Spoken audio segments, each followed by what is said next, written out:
Hi, Bulavinaka. I'm Dr. Lely Darling from Nandi in Fiji, and I'm here in Apollo Hospital, Hyderabad in India. I came to the eye department for some eye treatment and eye surgeries. The procedure that I had here in Apollo Hyderabad was bilateral cataracts. It was a robotic cataract surgery and trifocal lens implant for both eyes. I must say my doctor, my ophthalmologist, Dr. Sreekumar Reddy, was just wonderful all around. A very soft-spoken gentleman, just gives you that peace immediately as he greets you.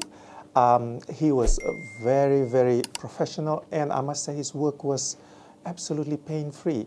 It's a small surgery if you know about cataract surgery, but the expertise and the technological advances with the robotic things in the surgery aided in making it a very fast and relatively painless procedure. The side effects of cataracts are usually pain, infection. I had none of that at all, and if you just follow the instructions well. And I also had the wonderful opportunity to meet the senior vice president of International Apollo, Mr. Radhi Mohan, again, a wonderful gentleman, very professional, and he's been to Fiji 2 times, as he told me already.